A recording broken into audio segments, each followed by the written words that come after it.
Un téléphone, selon moi, ça doit répondre à plusieurs critères et surtout répondre aux besoins du consommateur. Le téléphone doit répondre en termes de puissance, en photo, il doit être beau, il doit avoir une fidélité exemplaire et surtout, il doit avoir un prix abordable pour tout ce qu'il propose. Actuellement, pour moi, les meilleurs compromis sur le marché, c'est quoi? C'est les Pixel et les petits Galaxy S25. Pour moi, ce sont les meilleurs compromis qui répondent, par exemple, à mes besoins et qui répondent aux critères que je t'ai cités juste avant. Mais actuellement, sur le marché, il y a Poco qui vient de sortir leur Poco S7 Ultra qui est censé répondre à tout cela avec un prix qui est censé être moins cher que la concurrence.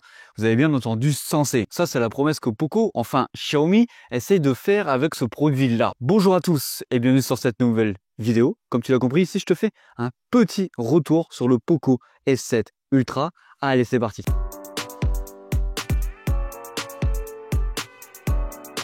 Du coup, ce téléphone-là, il est vendu à 753 € pour 12 Go de RAM et 256 Go de stockage. Et il a une deuxième version à 803 € pour 16 Go de RAM et 512 Go de stockage. Bien sûr, ici, on parle des prix sans promo. Ce téléphone-là, il est dispo en deux coloris, le jaune et le noir. Perso, moi, c'est la couleur noir que je préfère. C'est quand même beaucoup plus sobre et ça donne un effet de vitesse. Enfin, je sais pas si tu me comprends, mais un effet de puissance à l'arrière. Et du coup, les prix que je t'ai énoncés, c'est à peu près les mêmes prix qu'actuellement sur lesquels tu peux retrouver le Pixel 9 Pro, la petite version ultime de chez Pixel. Et tu peux aussi retrouver le Galaxy S25 à ce prix-là. Alors du coup, je me pose la question suivante. Est-ce que c'est vraiment une si bonne affaire que ça, ce téléphone-là?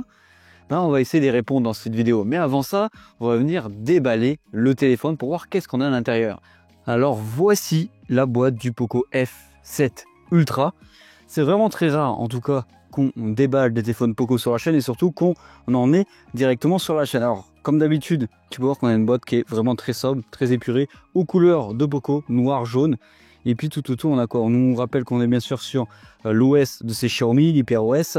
Et puis c'est tout, parce qu'après on n'a pas grand chose qui nous est rappelé dessus. Je t'avoue que je suis assez surpris qu'il n'y ait pas la fiche technique qui nous soit rappelée dessus un peu partout. À mon avis, quand on va ouvrir le téléphone, peut-être qu'on l'aura un petit peu partout.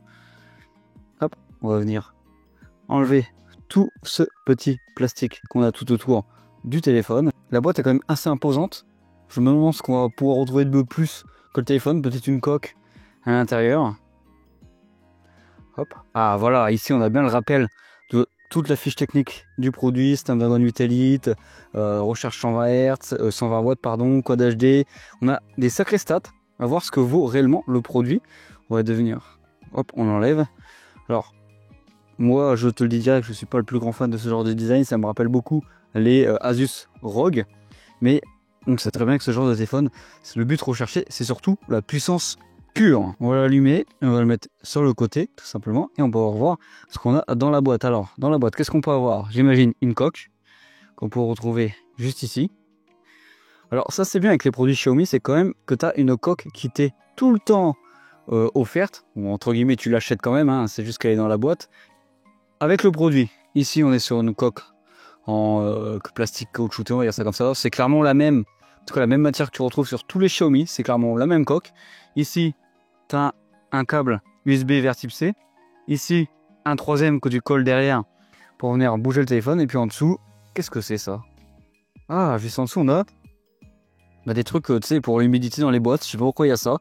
Ok, cool. Niveau design, on a quelque chose de particulier, en tout cas qui change de l'ordinaire sur ce produit. On est plus sur un téléphone qui est typé comme le Asus ROG Phos, c'est-à-dire il a une vocation à te faire voir comme que le téléphone il est puissant, il est surpuissant. T'as un cadre en aluminium brillant tout autour du téléphone avec des bords plats et des coins totalement ronds. T'as un dos bimatière, c'est-à-dire avec un effet mat et un effet brillant autour des capteurs qui, lui, cette partie-là, laisse les traces de doigts alors que l'effet mat en dessous ne les laisse pas. Les capteurs photo, eux, sont logés en haut à gauche dans un cercle avec une surpiqûre orange. Ouais, je parle comme si on avait des sièges de voiture. Et je sais pas si tu l'as remarqué sur les petits rushs, mais à côté de celui-ci, tu as des petits designs incrustés dans celui-ci et c'est plutôt sympa. Alors, il faut bien comprendre qu'avec ce téléphone-là, on ne cherche pas un téléphone très épuré. On n'est pas du tout sur la même vision que Apple ou Samsung, par exemple. On est vraiment plus dans l'esprit gaming comme un ROG Phone. Le téléphone en soi est plutôt bien fini, à l'instar de tous les téléphones Xiaomi que j'ai pu essayer sur la chaîne. Il tient très bien en main, le poids est correct, il fait 212 grammes. Il a une hauteur de 160 mm et une largeur de 74 mm et une épaisseur de 8,39 mm. Je vais quand même le citer, mais il est quand même certifié IP68. Bon, maintenant c'est quand même une formalité sur les téléphones à plus de 400 €. En face avant, on passe sur un écran plat Quad HD+, avec une taille de 6,67 pouces et un taux de rafraîchissement de 120 Hz. Alors, on n'est pas sur de l'adaptative, on est sur un téléphone qui va varier entre 60 ou 120 Hz et c'est tout. Et il a une luminosité de 3200 nits maximum. Alors, dans les faits, c'est pas totalement vrai, mais c'est assez lumineux quand même au soleil. C'est pas aussi impressionnant qu'annoncé, mais ça fait le taf. Tout autour de l'écran, on a des bords qui sont bien uniformes, donc on a un écran qui est assez stylé en façade, ça c'est plutôt bon. On n'a pas des bordures plus importantes en haut ou à droite ou à gauche. Comme tous les téléphones Xiaomi, on a beaucoup de modes d'écran. Tu as le mode vif, l'original Pro, c'est celui que j'aime vraiment le moins à chaque fois chez Xiaomi. Tu as le mode saturé et tu as même un mode pour venir réduire la qualité d'image si ton téléphone consomme trop de batterie, et je te conseille de venir descendre la qualité d'image sur ce téléphone. En soi, sur le téléphone, tu as une bonne colorimétrie sur l'écran. C'est vraiment très joli à utiliser dans le multimédia et surtout dans le gaming. C'est plutôt pas mal là-dedans parce que l'image est belle et c'est appréciable. Du coup, en soi, l'écran est plutôt bon. Mais il y a quelque chose qui va venir te gêner. Par exemple, si tu es en jeu ou en train de regarder du multimédia, bah c'est le son de ce téléphone. Alors le téléphone a bien un son stéréo, mais tu as un haut-parleur, c'est-à-dire l'haut-parleur que tu as juste en dessous, celui-ci, qui crache beaucoup plus fort que l'autre et c'est assez désagréable. Tu le vois clairement que le son vient à droite, donc tu as un son qui est déséquilibré et tu perds un peu l'immersion dans un film ou dans les jeux où tu es bien dedans. Et du coup, en parlant de jeu, on va parler de la puissance de ce téléphone-là. Alors dedans, comme tu le sais, à ce prix-là, tu as quand même le Snapdragon 8 Elite, donc ça c'est une bonne chose d'avoir ce processeur-là à ce prix-là. C'est clairement le même processeur que tu as sur les téléphones ultra haut de gamme comme le S25 Ultra, le Honor Magic 7 Pro ou même le Xiaomi 15 Ultra. Mais il faut bien prendre en compte que le téléphone, certes, a les mêmes capacités et il est annoncé comme ultra puissant, une bête de course, mais en soi, il n'est pas plus puissant que ses autres téléphones. Vu qu'il a le même processeur dedans, il obtient les mêmes scores, même un petit peu moins par exemple qu'un S25 Ultra. Tout ça pour te dire que ce n'est pas le seul téléphone à ce prix-là à proposer cette puissance. Tu peux la retrouver par exemple sur les petits S25 ou encore sur le Realme GT 7 Pro qui lui se trouve actuellement à 650 € sur le marché. Alors en soi, en jeu, tu n'as aucun problème parce que tu as un mystérieux composant appelé le Vision Boost D4 qui est assisté par l'option Wheel de Boost, activable dans la fenêtre Game Turbo, qui te permet de faire fonctionner les jeux en mode 120 Hz à une qualité de graphique optimale. Dans les faits, c'est plutôt correct, c'est plutôt bon. Par contre, sur Call of Duty, par exemple, j'ai jamais réussi à avoir plus de 90 images par seconde constant. C'est-à-dire que dans le jeu avec les graphiques à fond, on était à 90 tout le temps, j'ai jamais tapé les 120. Et par contre, là où c'est assez surprenant, c'est que le téléphone ne chauffe pas. Je ne sais pas comment il dissipe la chaleur, mais ça ne bouge pas d'un pouce. Là, par contre, bien joué Poco, le téléphone ne chauffe pas, même après des longues sessions de jeu. Alors, l'autonomie, là, c'est un petit peu décevant. Je ne sais pas pourquoi. Enfin, je crois que je suis pas le seul à pas savoir pourquoi. Pourquoi sur le Poco F7 Pro, on a une plus grosse batterie que sur la version Ultra?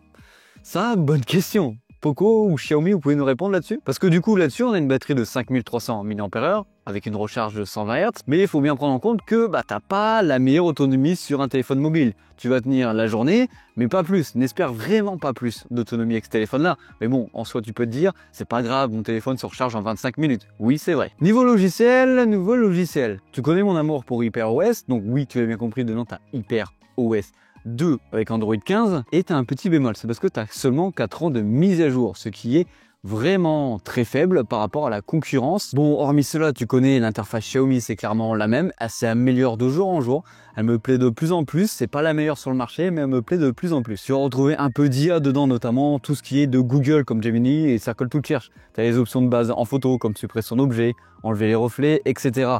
Et tu as même maintenant de la réécriture et de la correction d'orthographe dans le clavier.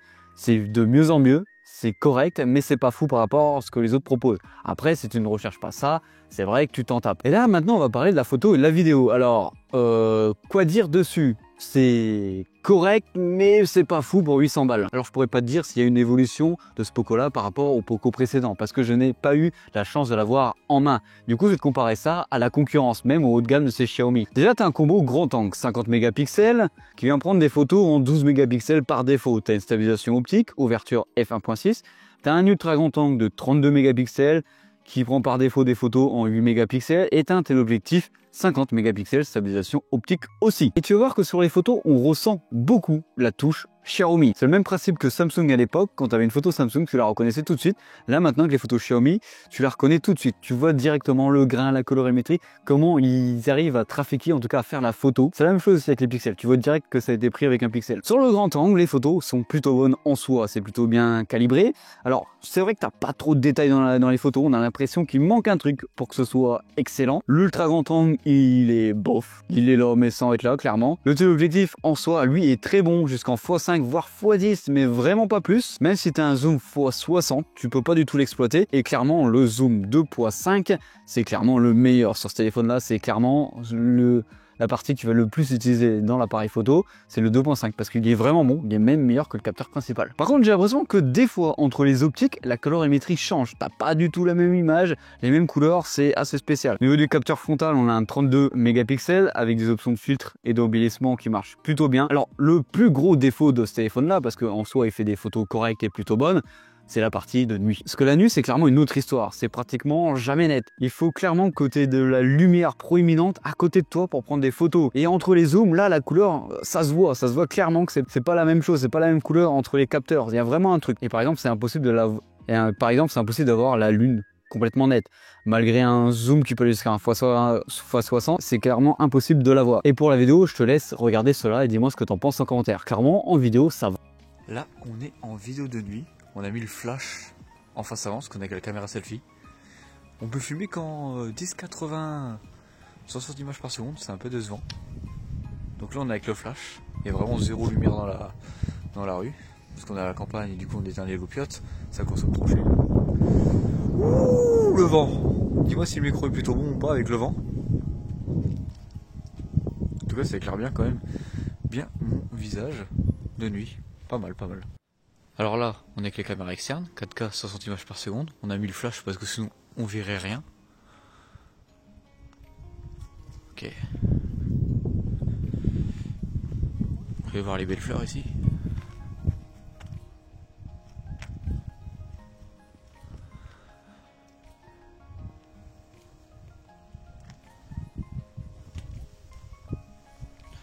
Vous pouvez aller voir le petit poteau électrique ici.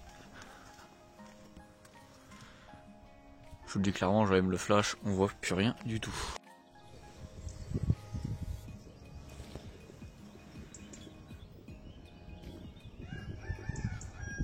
x2, x3.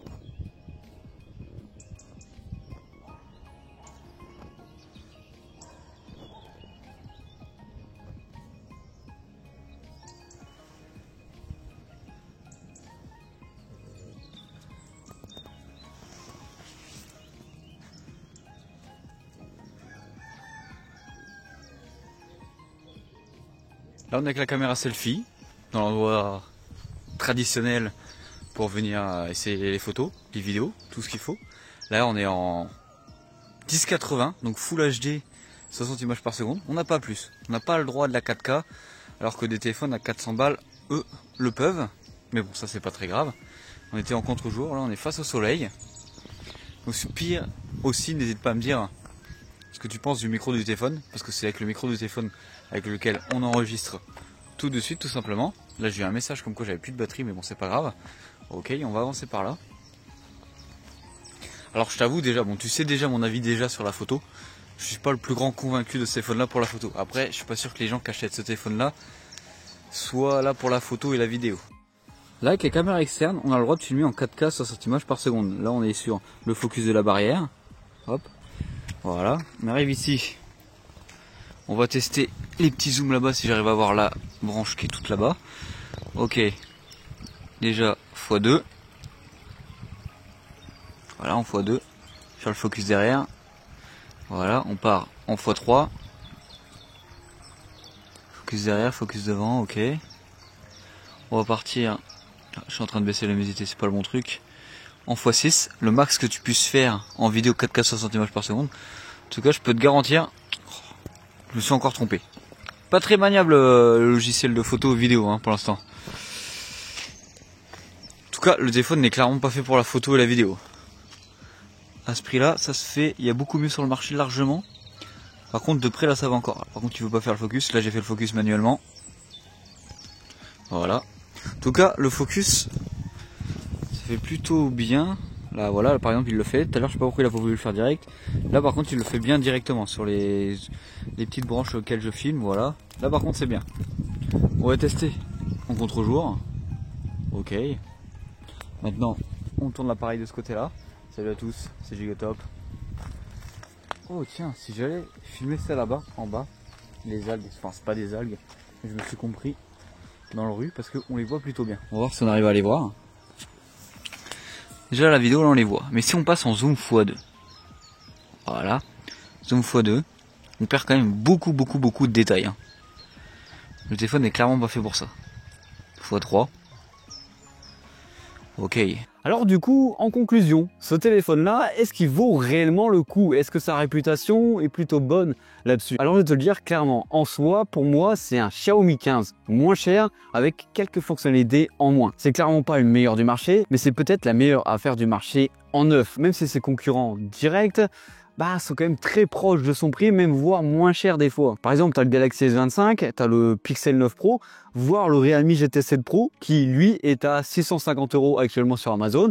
Et clairement, je vais te le dire, va acheter le Realme, il est bien meilleur. C'est pas l'affaire du sexe, mais il a le mérite de faire pratiquement aussi bien que les ultra haut de gamme. Mais il n'en est pas un. Ce téléphone-là est vraiment à sa place dans la gamme Xiaomi. C'est-à-dire qu'il est entre le milieu de gamme et le ultra haut de gamme, même voire le haut de gamme. Il est vraiment à son prix, c'est pas quelque chose d'exceptionnel à ce prix-là, mais on va dire qu'il est au juste milieu entre performance, efficacité, besoin, ce que la personne aura besoin en achetant ce téléphone-là. C'est clairement la définition que je ferai de ce téléphone-là. Si tu recherches vraiment le meilleur téléphone sur le marché, c'est pas lui. Mais si tu recherches du prix avec des performances plus que correctes qui se rapprochent des ultra haut de gamme, là oui, ça vaut quand même le coup, même si les concurrents font pareil avec des capacités des fois un petit peu meilleures. Ça dépend vraiment de ton besoin là-dessus.